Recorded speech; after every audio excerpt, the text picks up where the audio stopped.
This is very interesting, Afranio, because we've been talking with Ehsan, who's in Pakistan, and I would like to ask Ehsan if the situation that Afranio is describing is perhaps what Muslims fear might happen to their society if too much freedom is allowed. Okay. Freedom for what? Well, For sex, for being together without marriage or things like that. Or, as you said, homosexual relationships. No, it's not. Could I say something in between? What we are talking about, what I'm seeing very clearly, is that we are talking about societies in development.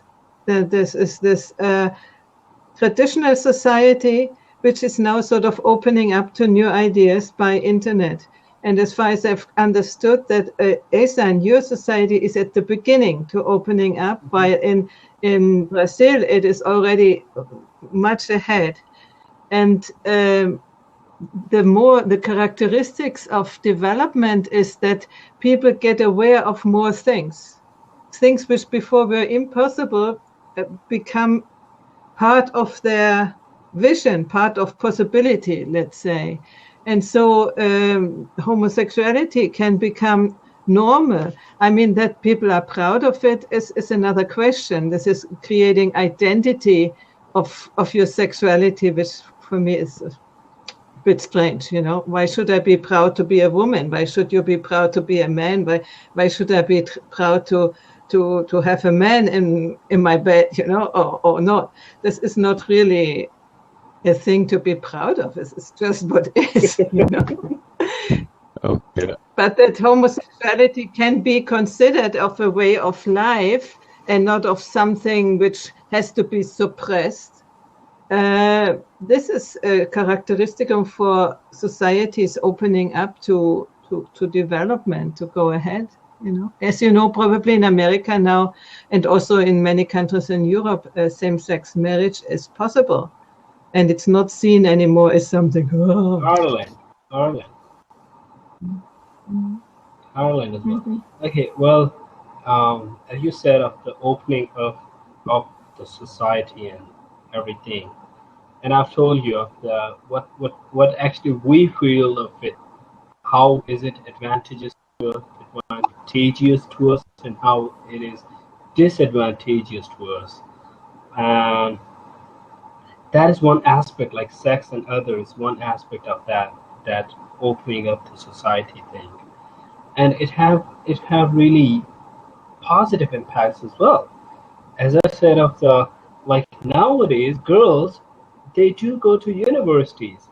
There are, like, the ratio of girls and boys in the universities and at the workplaces is kind of equal, kind of. And okay, I'm from the perspective of women. It's a big liberation that we can choose, and that we are not confined and constricted in other people's plans, but that we can make plans for ourselves. This is, for me, it's a human right which we didn't have for many centuries. You know, that's really great. Yeah, of course it is. It is, like, if a woman, I mean, once you got married, okay, you are a family. Like, me and my wife won't be having things like, I can't say this thing is mine, and she can't say this thing is mine. Everything is ours. We're like a family. And if we think, if I think that, and if my wife wants to go out and job and to help, like, and to support the family, why not? Should go out. That's what I'm saying. It is getting changed. Women do go out. And you're talking about the homosexuality. For now, this thing is not acceptable in our society. Yeah.